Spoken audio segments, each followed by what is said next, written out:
I'm Ryan Drapela with Drapela Works, and I would like to introduce our version of a timeless product, the cutting board.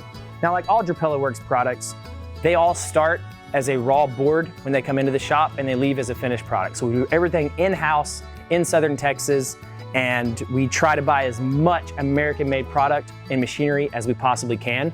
Now, this particular wood right here is red oak. It is from the Western Appalachian Mountains and actually gets milled at a sawmill in Southern Illinois. This right here is black walnut, and we actually get it from a sawmill in Southern Missouri. We're very particular on our wood once again, and we're also very particular on how we design this. So I wanted to show you a couple different features on our cutting boards. Feature one is this juice groove right here. So most people put the engravings in the center of the board. So as you're cutting on it, it gets it really messy, or you can't even use it and you have to use it on the and flip it over. And to me, that's not very practical. Once again, our products are super practical. I try to make it practical because you're paying good money for it, and I think you should be able to use it. Also, the juice groove is very nice to have when you're cutting meats and stuff like that. Or me in the morning, I set my eggs on there when I'm cracking them and they don't roll off the counter. Super nice feature.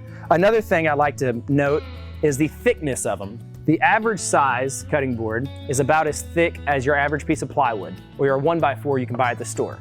I like to note that ours are actually a ½ inch thicker than that, or equivalent to 10 pennies thicker.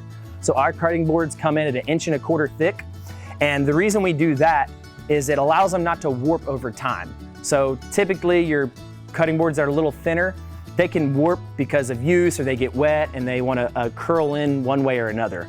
And so our boards, I want to make them thick enough where they don't bend over time and they last forever. So that's another feature about any products we do. We try to make them last a lifetime.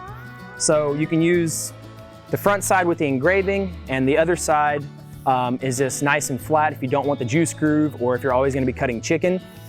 You can use this side as well. Now, it does have our seal of approval, the Drapela Works brand, which we put on every single one of our products that comes out of our shop. So you know it's Drapela Works if it has the brand. Now, these cutting boards come in 2 different styles of wood, red oak and dark walnut, and the engravings come in 2 styles as of right now. We have one with a large letter and the whatever your family is. You don't have to have family, but we like to add it on there just for options. And then we also have another version of this cutting board that has cursive writing. These make fantastic gifts for weddings, anniversaries, birthday gifts, couple showers, Father's Day gifts, Valentine's gifts. We are super excited to start making these. This is one of the very first things I started off making in my woodworking journey whenever I was about 15 years old. And I'm finally just now, 11 years later, getting to introduce them to you. So I am stoked, and I hope you love it as much as I love designing them and creating them. Don't forget to check out drapelaworks.com for any new and upcoming products or any of your current gifting needs. Thanks, guys. I hope you love it. God bless. Have a great day.